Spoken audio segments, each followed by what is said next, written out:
sáng hôm nay và công nhận chính quyền. Hôm nay hai gia đình chúng ta long trọng tổ chức lễ thành hôn cho hai cháu. Trước tiên tôi xin giới thiệu trong buổi hôm nay có ông nội cháu và bố mẹ cháu cùng toàn các anh chị em họ bên nội bên ngoài để có mặt cho cháu này. Và cho phép tôi thay mặt các và gia đình nhà trai và các bạn lời chào trân trọng tốt đẹp nhất.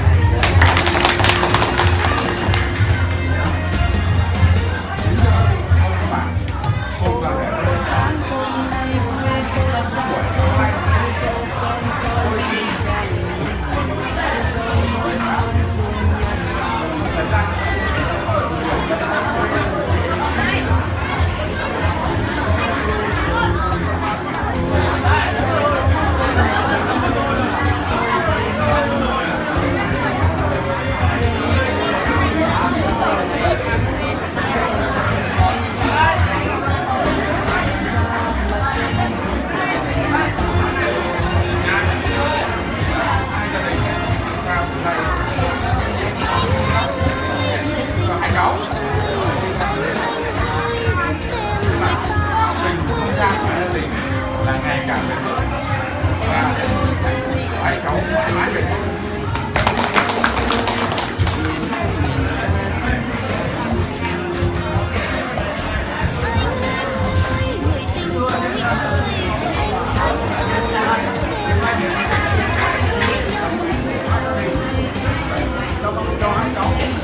Lời đầu tiên cho phép tôi chúc các cụ các bà cùng bạn bè thân thiết thành xa cùng anh chị em bạn bè cùng toàn thể các bạn thanh niên năng lượng. Lời đầu tiên cho phép tôi kính chúc các cụ ông các bà một lời chúc sức khỏe, một lời chào trân trọng nhất.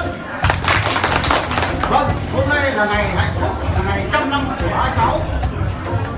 Các cụ có câu trai lớn và gái lớn và chồng, cháu này đã lớn hơn. Hôm nay đã được các cụ, các ông, các bà nội ngoại họ nhà trai đến để đón cháu gái nhà chúng tôi đưa về làm dâu làm con họ nhà trai. Xin chân thành cảm ơn ạ. Hôm nay họ nhà trai có cơi dầu có dâu, xin mời các cụ, các ông, các bà ăn miếng trầu của hai cháu để chúc phúc cho hai cháu ạ. Không, đâu. Rồi các cụ nước mời các cụ bánh kẹo vừa sau đó thì Xin mời cháu rể đâu để gia đình có ý kiến. mời cháu rể đi, cháu dâu đi ra để thắp hương cho các cụ. Vàng ơi bà con đến xem mùa cưới, chân hai con tay dù hồng, lâu thật lâu mới thấy được một ngày vui.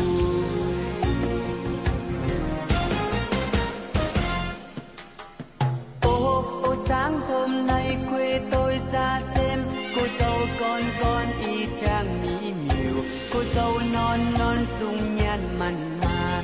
Chà, nhà ai có ông rể quý, chà, nhà ai có cô dâu hiền. Ôi một thay có con lợn quay, xôi đầy mâm câu đầy buồn, đây nguồn vui hiếm hoi ngày cưới. Trông thật hay, trông buồn cười, ra mà xem mới thấy được cả niềm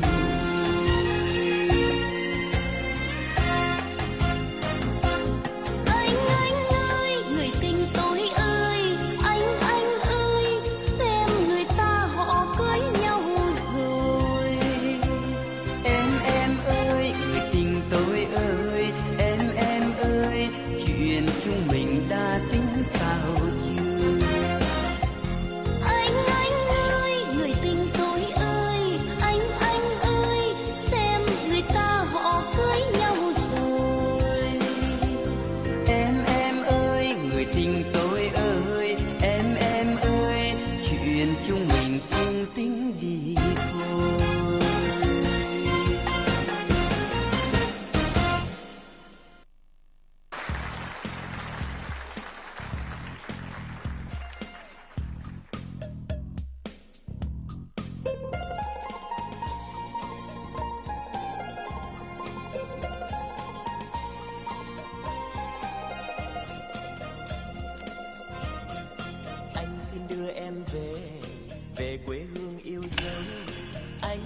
đưa em về, về quê hương tuyệt trần. Đèn trăng treo tuốt trên cao, ánh sao như muôn ngọn nến lập lòe đom đóm hoa đăng, rước dâu em đi vào làng.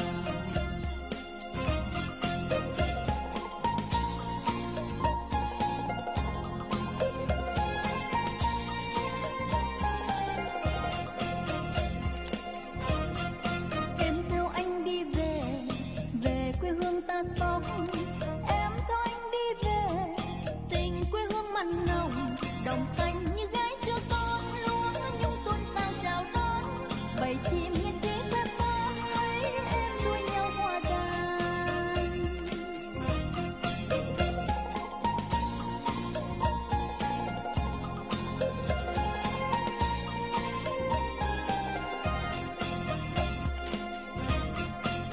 Em thấy không em thấy không em thấy không em, quê hương ta ôi quê hương tuyệt vời, quê hương tuyệt vời.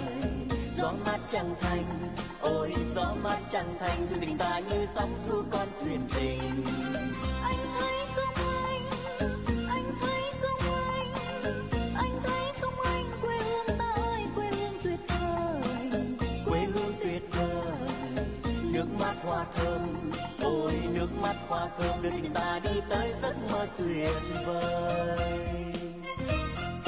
Em theo anh đi về, về quê hương ta đó. Em theo anh đi về, về quê hương đậm đà. Đường che che mát đôi ta, có con chim sâu chỉ lối, vườn cao thơm ngát hương hoa, hỡi em theo anh vào nhà.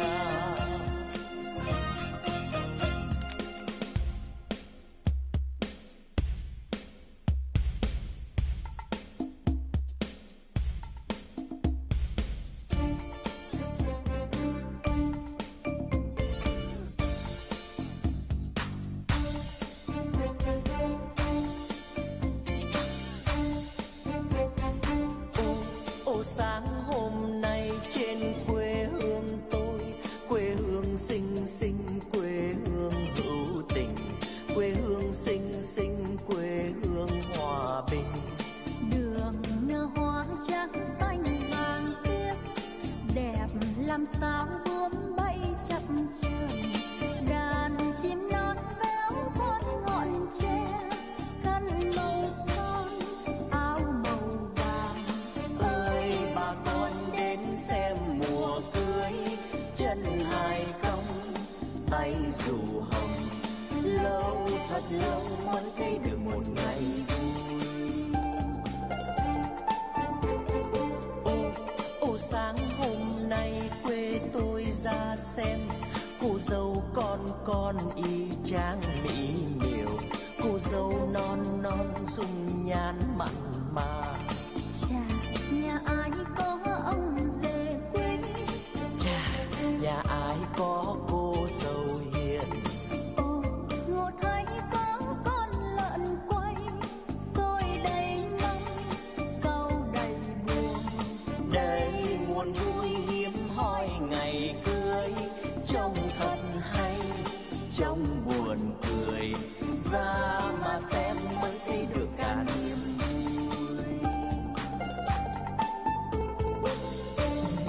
Anh ơi người tình tôi ơi, anh ơi xem người ta họ cưới nhau rồi.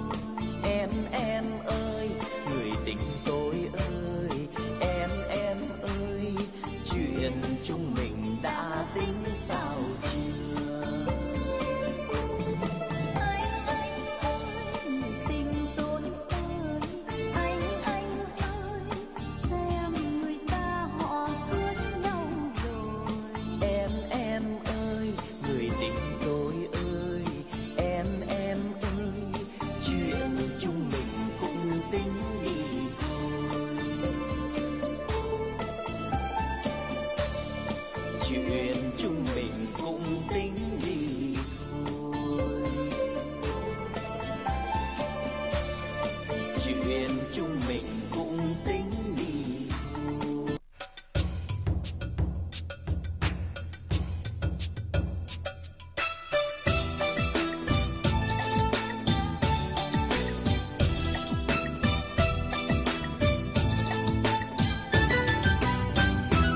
nhạc dập sinh nhạc vui quá vui, tiệc cưới mừng uyên ương sánh đôi, lễ ra mắt tay trong tay, chiếc nhẫn sinh kết duyên đôi mình. Cả hai họ đều tươi như hoa, thật rộn ràng là bao câu ca, lời ca chúc cho hai người phúc trăm năm thắm duyên nồng, mãi bên nhau cháu con đầy đà. Rộn tiếng cười người vui quá vui, rượu thơm nồng nào ta uống say, một ly nữa chúc cho duyên tình mãi xanh tươi suốt cuộc đời, vẫn bên nhau như cau với trầu. Ngày khăn đông đội tóc, ngày đôi guốc mọc mới, chiếc áo dài cài nhiều hoa xinh. Mừng em nhé hạnh phúc, mừng anh nhé hạnh phúc, đám cưới mình thật đẹp như mơ. Nhạc sập sinh nhạc vui quá vui, tiệc cưới mừng uyên hương sánh đôi, lễ ra mắt tay trong tay, chiếc nhẫn sinh kết duyên đôi mình. Cả hai họ đều tươi như hoa, thật rộn ràng là bao câu ca, lời ca chúc cho hai người phúc trăm năm thắm duyên nồng, mãi bên nhau cháu con đầy đàn. Rộn tiếng cười người vui quá vui, rượu thơm nồng nào ta uống say, một ly nữa chúc cho duyên tình mãi xanh tươi suốt cuộc đời, vẫn bên nhau như cau với trầu.